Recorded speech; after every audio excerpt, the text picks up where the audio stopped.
எதிர்மறையான சூழ்நிலைகளிலும் நீங்கள் நினைப்பது போல உங்கள் வாழ்க்கை இல்லாத நேரங்களிலும் தேவனுடைய வார்த்தையை மட்டும் நம்பி அங்கே நிலைத்து நிற்பதே விசுவாசமாய் இருக்கிறது. கரங்களை தட்டி கர்த்தருக்கு நன்றி சொல்லுவோம்.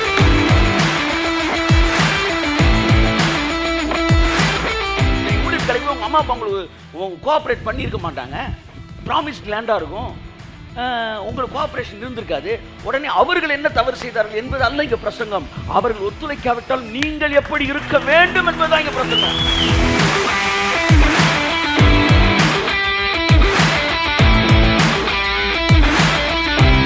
நான் நினைத்ததை விட மேலான காரியங்களை கர்த்தர் செய்து கொண்டிருக்கிறார். இன்னும் நான் நினைத்ததை என் கண் பார்க்கவில்லை, ஆனாலும் நான் சந்தோஷமா இருக்கிறேன். எதன் அடிப்படையில் என்றால், I am living in the promised land. ஆபிரகாமுக்கு அந்த promised landல பாழுந்தேன்னு ஓடல. ஆனால் அவன் கீழ்ப்படிந்ததினாலே இன்று உலகமே வியந்து பார்க்கக்கூடிய பாழுந்தேன்னு ஓடுகிற தேசத்திலே அவனும் அவன் சந்ததியும் அமர்ந்திருக்கிறார்கள். அது வானத்தின் வாசலாய் இருக்கிறது.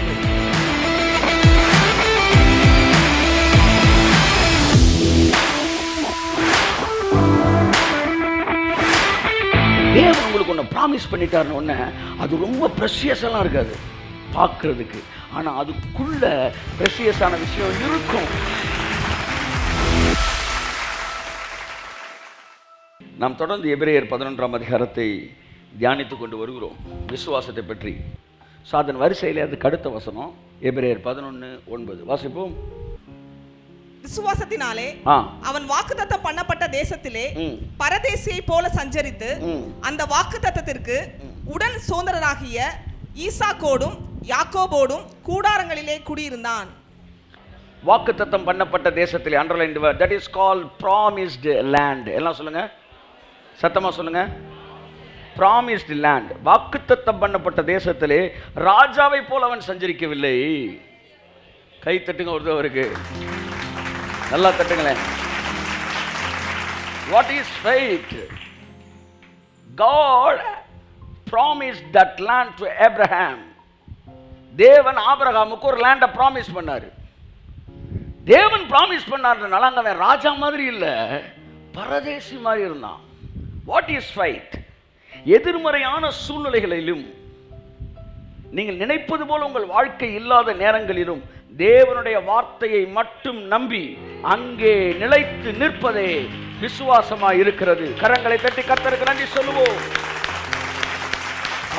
இன்னைக்கு என்ன பேசுறோம்னா, promised land and pleasant land or prospered land. எல்லாம் சொல்லுங்க, promised land and prospered land. வாக்குத்தத்தம் பண்ணப்பட்ட தேசம் செழிப்பான தேசம். ஆமென். அன்றைய பிரச்சனை என்னவென்றால் இந்த ரெண்டு தேசம் தான். இப்ப வாக்குத்தத்தம் பண்ணப்பட்ட தேசம் எது? கானான். கானான் வந்து it was not a prospered land on that time. ஒரு பெரிய ரகசியத்தை சொல்றேன். ஆபிரகாம் பார்த்து இதுதான்டா கானான், இங்க நீ இருக்கணும்னு சொல்லும்போது கானானிலே பாலும் தேனும் ஓட வில்லை, அங்கே பஞ்சம் இருந்தது. அது ஒரு இந்தியா மாதிரி இருந்துச்சுன்னு வச்சுக்கோங்க. இந்தியாவில் பெரிய அளவு பஞ்சம் இல்லை, ஆனால் இந்தியா மாதிரி இருந்துச்சு. ஆனால் தேவன் சொன்னார், இந்த லேண்ட் உனக்கு நான் கொடுத்துருக்கிறேன் அப்படின்னு. ப்ராமிஸ்டு லேண்ட் சொல்லுங்க. அங்கே அவன் பரதேசி மாதிரி சுற்றுறான்.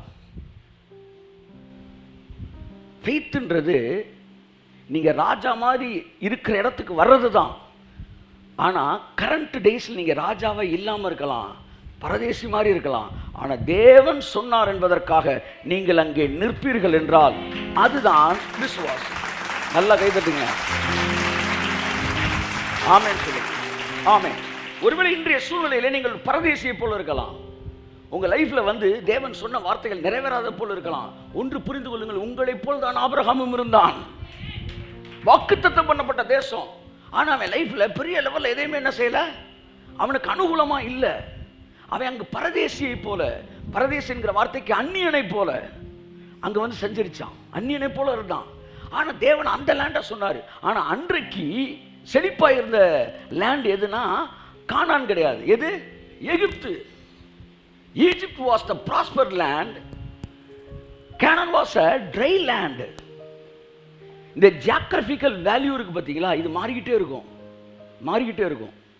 கானானு இந்த டைமில், ஆபிரகாம் டைமில் கானானு டம்மி, எகிப்து ரம்மி. ஆனால் மோசே காலத்தில் கானான் ரம்மி, எகிப்து டம்மி. நீங்கள் அப்படியே வேர்ல்டு ஹிஸ்டரியை நான் கொஞ்சம் அப்படியே திரும்பி பார்த்தேன். 50 வருஷத்துக்கு முன்னாடி அமெரிக்கா ஒன்றுமே கிடையாது. ஜஸ்ட் 50 years பேக் அமெரிக்கான்றது ஒரு நாடே கிடையாது. நீங்கள் உள்ளே போனீங்கன்னா வாங்க சார் வாங்க சார் கூப்பிட்டு விசா கொடுப்பாங்க.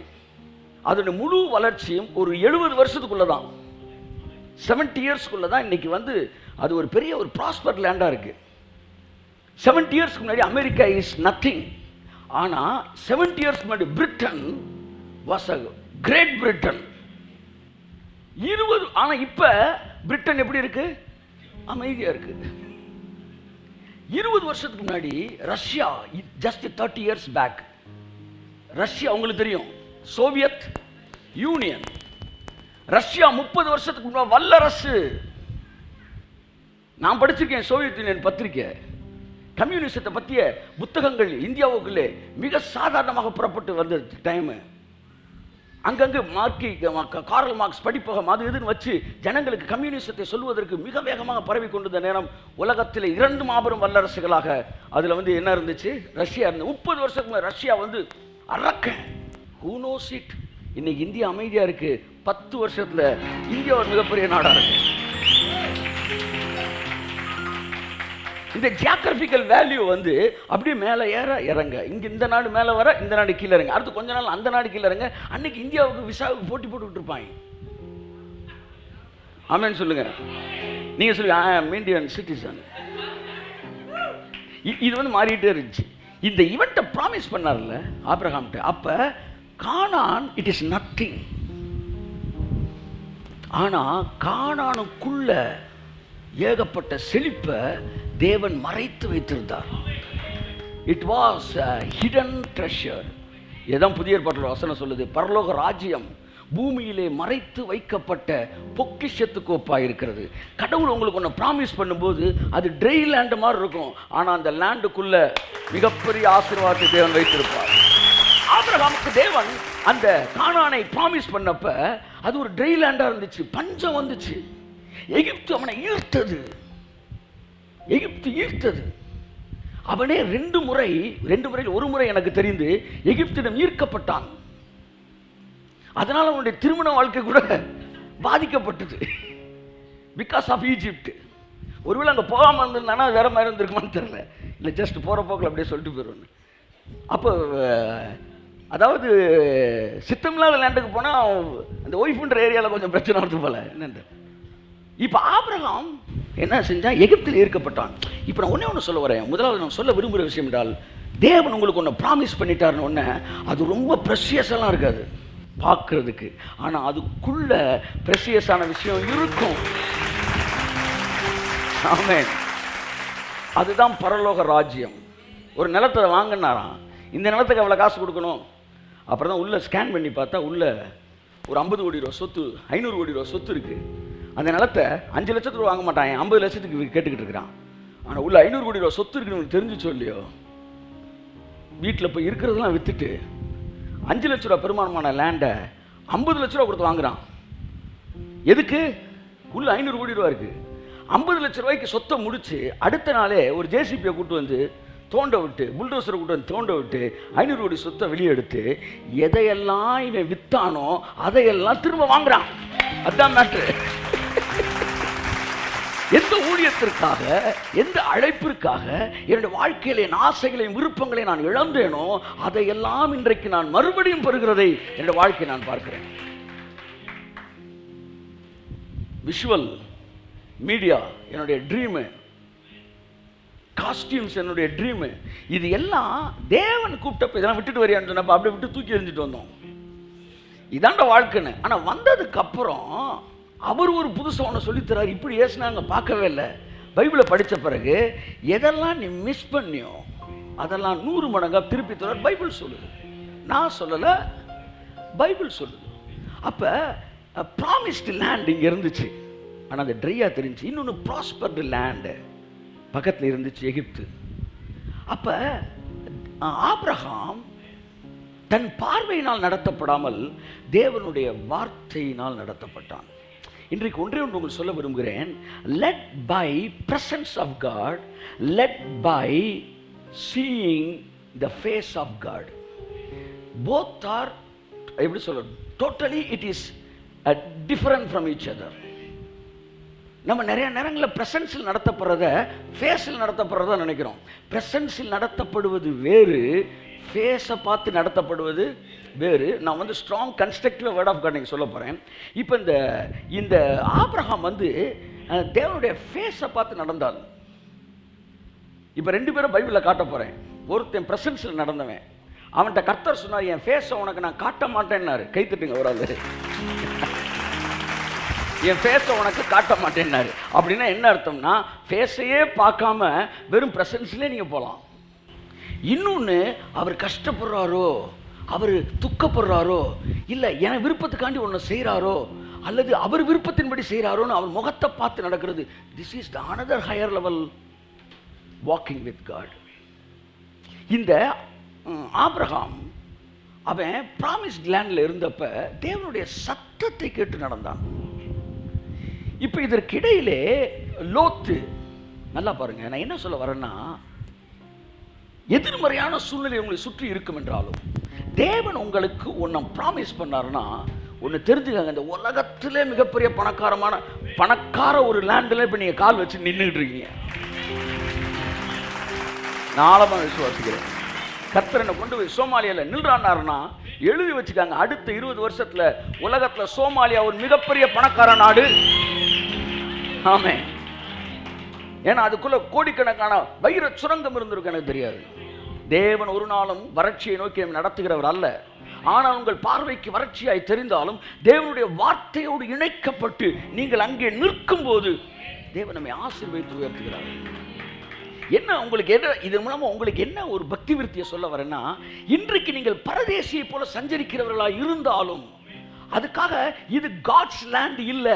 இது வந்து கடவுள் வந்து சொன்ன ப்ராமிஸை நான் வந்து என்ன செஞ்சிட்டேன், மிஸ் பண்ணிட்டேன், நான் வந்து இல்லை அப்படின்னு நீங்கள் முடிவு எடுத்துடவே கூடாது. ஏனென்றால் தேவன் உங்களை வாக்கு பண்ணியிருந்தார்னா அந்த இடம் நீங்கள் அந்த வார்த்தையினாலே நடத்தப்பட வேண்டும். ஆனால் அவனோடு லோத்து இருந்தான். நல்லா நீங்கள் பார்த்தீங்கன்னா ஆபிரகாம் கூட ஒவ்வொரு ஆளாக கலண்டு போகும்போது இந்த ஆபிரகாம் அப்படியே கடந்து வருவான். இதைத்தான் இந்த உடன் சுதந்திரவாளிகள் 2வது பாயிண்ட்ல நான் பேசுகிறேன். அவன் மட்டும் அந்த வேர்ட் ஆஃப் காட்ல அப்படியே கனெக்ட் ஆகி கடைசி வரைக்கும் வருவான். இப்போ ஒரு விஷயம் உங்களுக்கு சொல்லுகிறேன், ரொம்ப முக்கியமான விஷயம். கத்தியை நான் ஃப்ரீயாக சுத்தணும். நான் சொல்லிட்டு வந்தேன், நிறைய பேர் எனக்கு தெரிந்தவர்கள் இருப்பீர்கள், நிறைய பேர் ஃபாரினர்ஸ் வந்து ஃபாரின் பீப்புள் ஃபாரின்ல இருந்து இந்த மினிஸ்ட்ரிக்கு சப்போர்ட் பண்ணுறால் கேட்குறவங்க இருப்பீங்க. ஸோ ப்ராஸ்பர் லேண்டுன்னு ஐ எம் நாட் என்ன சொல்ல வந்தேன், நீங்கள் அதை தப்பாக எடுத்துடக்கூடாது.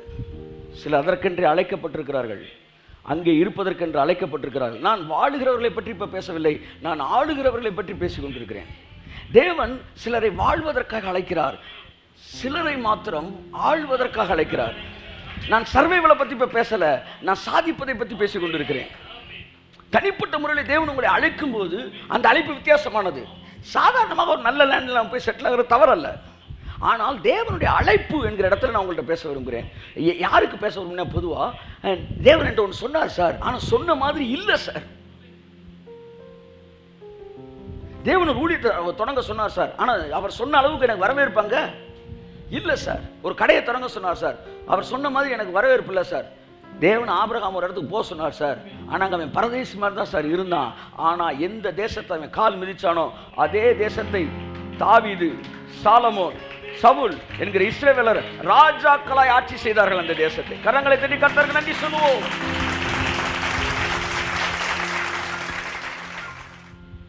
ஸோ பாருங்க, ஆபிரகாம் வந்து கடவுள் சொல்லிட்டாருன்னு அந்த லேண்டில் அப்படியே நிற்கிறான். In those time, in fact, Egypt was the dreamland, not Canaan. கானான் வந்து ட்ரீம்லேண்டு கிடையாது.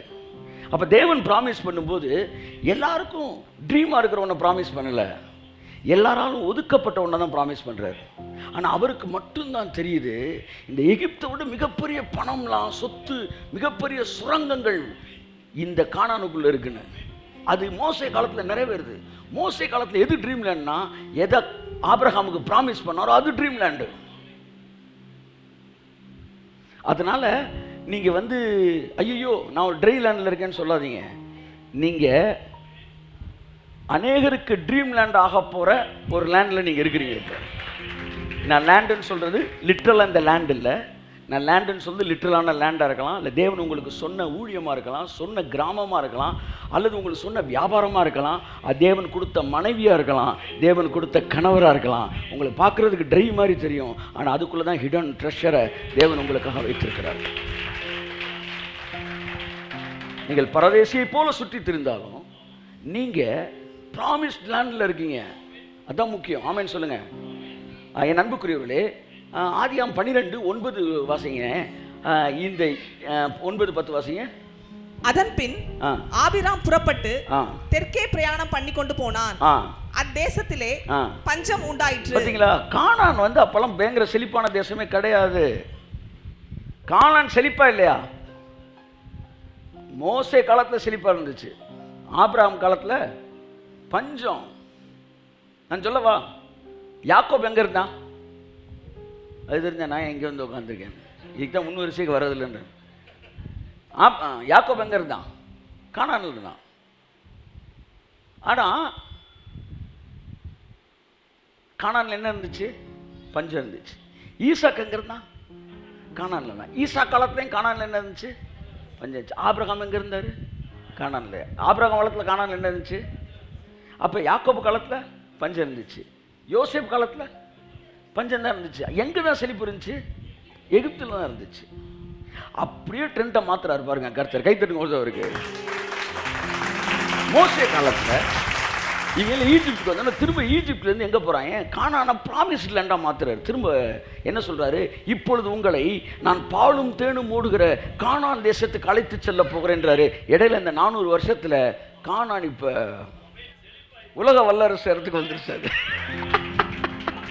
உடனே அப்புறம் ஈசாக்கு, யாக்கோபு, யோசேப்பு இவங்கெல்லாம் ஐயோ அந்த ப்ராமிஸ் லேண்டை நம்ம விட்டுட்டோமே அப்படின்னு ஃபீல் பண்ணுறாங்க.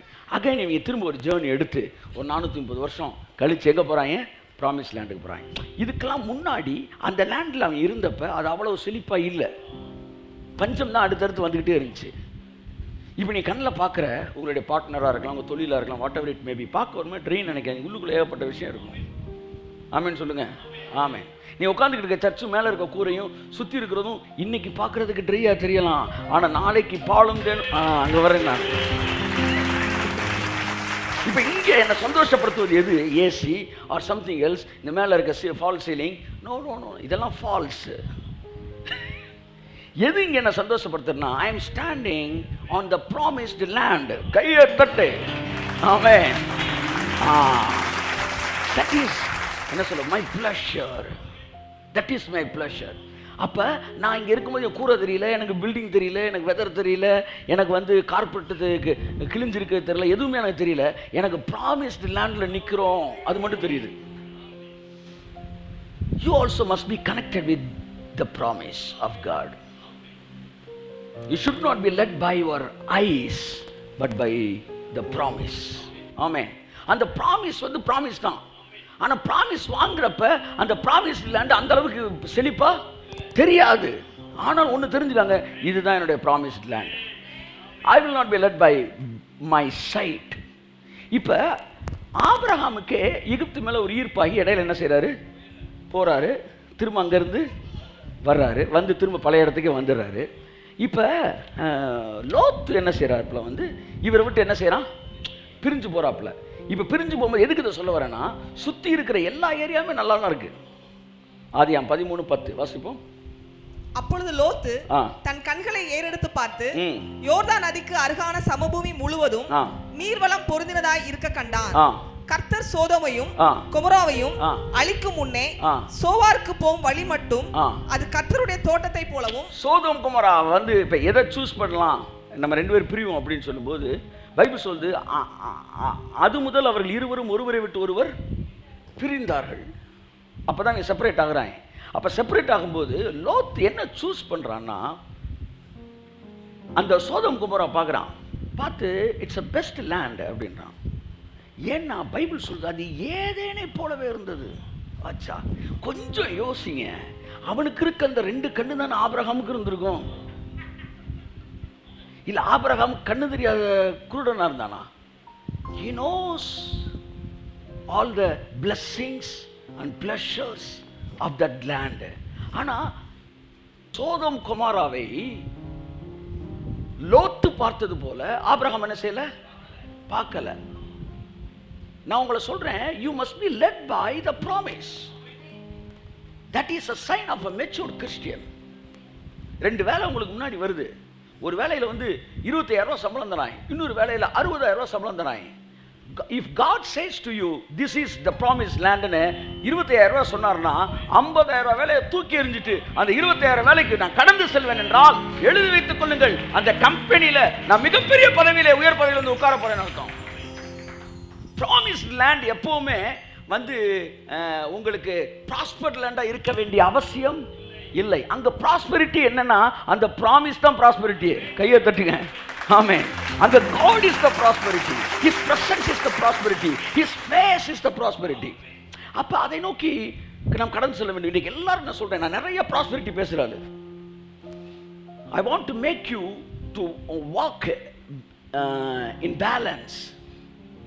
அதாவது என்ன சொல்ல I want you to be a balanced Christian. That means balancedன்றதை நீங்க திரும்ப சென்று நடு ரோட்ல போறதை எடுத்துறாதீங்க. வறுமை வேணும் அதுவும் வேணும்னு சொல்லலை. ப்ராஸ்பெரிட்டி ரொம்ப முக்கியம். நான் அந்த எக்ஸ்ட்ரீம்ல தான் நிற்கிறேன். ஆனால் அதை விட அவருடைய முகம் ரொம்ப முக்கியம். இப்போ இந்த சோதோம் குமாரை பார்த்தோம்னா அது ஏதேன் தோட்டத்தை போல இருந்து என்று சொல்லி அடுத்த வருஷம் அவசியமா. அப்பொழுது லோத்து யோர்தானுக்கு அருகான சமபூமி முழுவதையும் தெரிந்து கொண்டு கிழக்கே பிரயாணப்பட்டு போனான். இப்படி அவர்கள் ஒருவரை ஒருவர் விட்டு பிரிந்தார்கள். இப்ப இந்த நான் என்ன சொல்றேன்னா, இப்போ உங்களுக்கு ஒரு விஷயம் சொல்ல வரேன். எல்லாருக்கும் ரொம்ப முக்கியமாக தெரிந்து கொள்ள வேண்டிய விஷயம், ஹவு யூ ஆர் லெட் அப்படின்றத நான் சொல்ல வரேன். எப்படி நீங்கள் நடத்தப்படுகிறீர்கள். இந்த சோதோம் குமாராவுக்கு போகும்போது லோத்து ஒரு சுருட்டை தூக்கி பற்ற வச்சுட்டு நம்ம பின்மாறிட்டோம்டா, நம்ம எல்லாருமே பின்மாறிட்டோம்டா, எல்லாம் பின்மாறிட்டோம், எல்லாம் தண்ணி அடிச்சுட்டு அப்படியே கிளம்போண்டா அப்படின்னு கிளம்பியிருப்பான்னு நினைக்கிறீங்க? அழகா சாமியை கும்பிட்டுருப்பான்.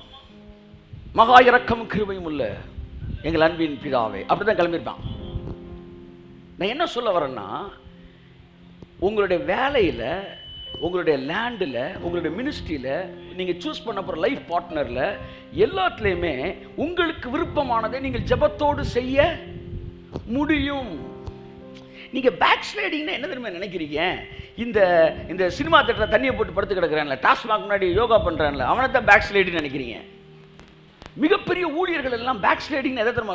மிகப்பெரிய ஊழியர்கள்ட்ட போகும்போது பேக் ஸ்லைடிங் தம் அடிக்கிற தண்ணி அடிக்கிறது இல்லை, செய்யக்கூடாத வேலையை செய்வது அல்லது ஒரு தொழிலை துவங்குவது, ஏதோ ஒன்று பெரிய லெவலில் இருக்கும்போது நல்ல விஷயங்களை செய்வதே பின்மாற்றமாக கருதப்படுகிறது. ஏன் அங்கே அது பின்மாற்றம்? நமக்கு தெரிஞ்சு பின்மாற்றம்னா தண்ணியை போட்டு சினிமா பார்க்குறது. ஆனால் பெரிய லெவலுக்கு போகும்போது அது பின்மாற்றம் இல்லை. தேவன் சொல்லாத ஒன்றை செய்வது அங்கு பின்மாற்றம். நான் உங்களுக்கு சொல்ல விரும்புகிற விஷயம் என்னவென்றால், உங்கள் வாழ்க்கையிலே நீங்கள் ஜெபிச்சுக்கிட்டே நீங்கள் தப்பாக சூஸ் பண்ண முடியும். நான் நினைக்கிறேன் லோத்து நல்லா ஜெபத்தோட தான் மூவ் ஆயிருப்பான். ஆனால் ஆபிரகாம் ப்ராமிஸில் கனெக்ட் ஆயிருந்தான். If you are not connected with the promise, you will do whatever you like with prayer. You will do with prayer whatever you like. நீங்கள் எல்லாத்தையுமே ஜெபத்தோட விரும்புகிறதெல்லாம் செஞ்சுக்கிட்டே இருப்பீங்க. ஆனால் தேவன் உங்க கூட இருப்பார். That is called presence of God. Lot எப்படி தான் நடந்திருக்கணும்? He must be moved in presence. பிரசன்ஸ்ல மூவ் பண்றதுன்றது வேற. என் சமூகம் உனக்கு முன்பாய் செல்லும். இன்னொன்றுக்கு பிரசன்ஸ்ல மூவ் பண்றது இல்ல, அவர் முகத்தை பார்த்து மூவ் பண்றது.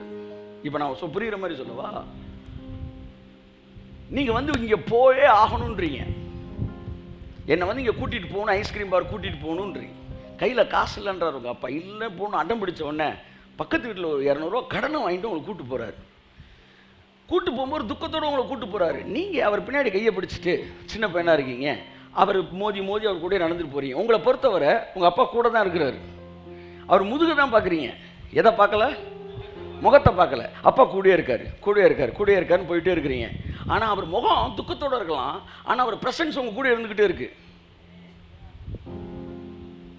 இன்னொரு பிள்ளை இருக்கு, இந்த பிள்ளை ஐஸ்கிரீம் பார்க்க போகும்போது அப்பா கையை பிடிச்சிட்டு இப்படி எட்டி அப்பா மூஞ்ச பார்க்குது கையை. This is what the difference. Two kinds of leadings. மோசேட்ட சொன்னாரு, நீ என் முகத்தை பார்க்க மாட்டடா, ஏன்னா நீ என் முகத்தை பார்த்த நீ வருத்தப்பட்டுருவ. ஏன்னா இப்போ நீங்கள் பண்ணிக்கிட்டு இருக்க அம்புட்டு இந்த லீகலிஸ்டிக் மேட்ரும் எனக்கு சந்தோஷமானது அல்ல, ஆனாலும் என் சமூகம் உனக்கு முன்பாய் கடந்து செல்லும். ஏன் முகத்தை காட்டலன்னா, மோசே அவ்வளோ பெரிய நியாயப்பிரமாணத்தை பேசினப்ப தேவன் அதை சந்தோஷத்தோடலாம் பார்க்குற மாதிரி முகம் இல்லை. ஆனால் இன்னொருத்தர் இருந்தேன், அவன் பேர் தாவீது.